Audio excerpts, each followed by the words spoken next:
আমাদের চোখ, আচ্ছা এটা যে কতটা অসাধারণ তা কি আমরা কখনো ভেবে দেখেছি?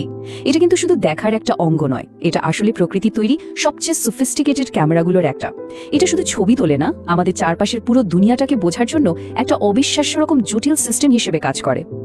তো আসল প্রশ্নটা হলো, এই যে অসাধারণ একটা বায়োলজিক্যাল ক্যামেরা, এটা আসলে কাজ করে কিভাবে? কিভাবে এটা সাধারণ আলোকে এমন একটা ছবিতে বদলে দেয় যা আমাদের মস্তিষ্ক বুঝতে পারে? পুরো ব্যাপারটাকে আমরা বোঝার সুবিধার জন্য একটা ডিজিটাল ক্যামেরার মতো করে 3টে ভাগে ভাগ করতে পারি। প্রথমটা হলো অপটিক্স, যার কাজ হলো আলোকে সংগ্রহ করে ফোকাস করা। এরপর আছে একটা সেন্সর, যেটা আলোকে সিগন্যালে পরিণত করে। আর সবশেষে একটা প্রসেসর, যেটা ওই সিগন্যালগুলো থেকে ফাইনাল ছবিটা তৈরি করে। দেখুন, একটা ক্যামেরার সাথে আমাদের চোখের কিন্তু বেশ মিল। যেমন ক্যামেরার লেন্স আলোকে ফোকাস করে, ঠিক তেমনি আমাদের চোখের লেন্সও একই কাজটা করে।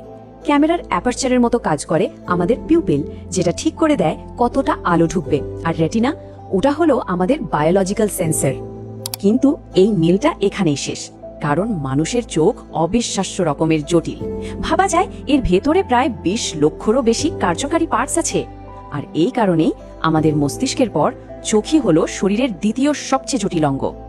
আচ্ছা, চলুন এখন দেখি পুরো প্রক্রিয়াটা শুরু হয় কিভাবে। সবকিছু শুরু হয় ঠিক তখন যখন এক কণা আলো এসে আমাদের চোখে ঢোকে। এখানেই চোখের অপটিক্স অংশের কাজ শুরু হয়, মানে ছবিটা ক্যাপচার করা। তো আলো প্রথমে কর্নিয়া দিয়ে ঢোকে, যেটা আমাদের চোখের সবচেয়ে বাইরের সহ্যস্তর। এটা আলোকে একটুখানি বাঁকিয়ে দেয়। এরপর আলোটা যায় পিউপিলের মধ্যে দিয়ে, যাকে কন্ট্রোল করে আইরিস। বাইরে আলো কতটা তীব্র তার ওপর নির্ভর করে আইরিস পিউপিলকে ছোট বা বড় করে। এরপর আলোটা লেন্সের মধ্যে দিয়ে গিয়ে আরো নিখুঁতভাবে ফোকাসড হয়। আর সবশেষে এই ফোকাসড আলোটা গিয়ে পৌঁছায় চোখের একদম পেছনের স্তর রেটিনাতে। এই যে লেন্সটা ফোকাস ঠিকঠাক করে, এই প্রক্রিয়াটার কিন্তু একটা বিশেষ নাম আছে। একে বলে অ্যাকোমোডেশন। সোজা কথায় এটা হলো আমাদের চোখের অটো ফোকাস সিস্টেম।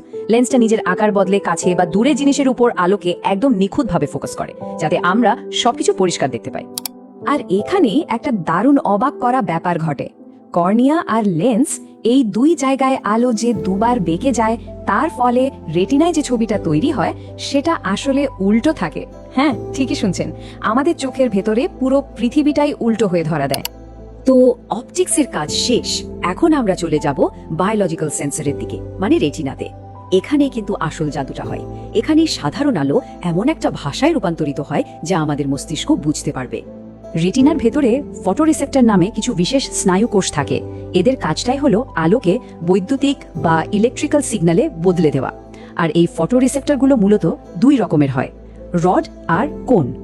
আমাদের একটা চোখে প্রায় 12 কোটি রড সেল আছে, যেগুলো খুব কম আলোতে দেখতে সাহায্য করে। মানে রাতের বেলা দেখার জন্য এরাই দায়ী, কিন্তু এরা রং চিনতে পারে না। অন্যদিকে কোন সেল আছে প্রায় 60 লক্ষের মতো। এরা উজ্জ্বল আলোতে কাজ করে আর আমাদের রং আর ডিটেলস দেখতে সাহায্য করে। কিন্তু গল্পটা এখনো শেষ হয়নি। চোখ তো তার কাজ করে দিয়েছে, কিন্তু আসল দেখাটা এখনো বাকি। এর জন্য দরকার আমাদের চূড়ান্ত আর সবচেয়ে শক্তিশালী যন্ত্রটা, আমাদের মস্তিষ্ক। রেটিনায় যে ইলেকট্রিক্যাল সিগন্যালগুলো তৈরি হলো, সেগুলো অপটিক নার্ভের মাধ্যমে সোজা চলে যায় মস্তিষ্কের পেছনের অংশে, যাকে বলে ভিজুয়াল কর্টেক্স। এইখানেই আসলে আমাদের দেখার কাজটা সম্পূর্ণ হয়। আর এই ভিজুয়াল কর্টেক্স একটা অবিশ্বাস্য প্রসেসরের মতো কাজ করে।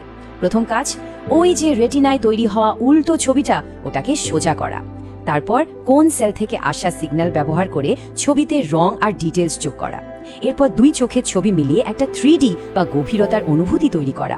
আর সবশেষে বস্তু বা মানুষজনের মুখ চিনে নেওয়া। আচ্ছা, এই পুরো প্রসেসটা হতে কত সময় লাগে? অবিশ্বাস্য রকম কম। আমাদের মস্তিষ্ক একটা পরিচিত মুখ চিনতে পারে 200 মিলি সেকেন্ডেরও কম সময়ে, মানে চোখের পলক ফেলারও আগে।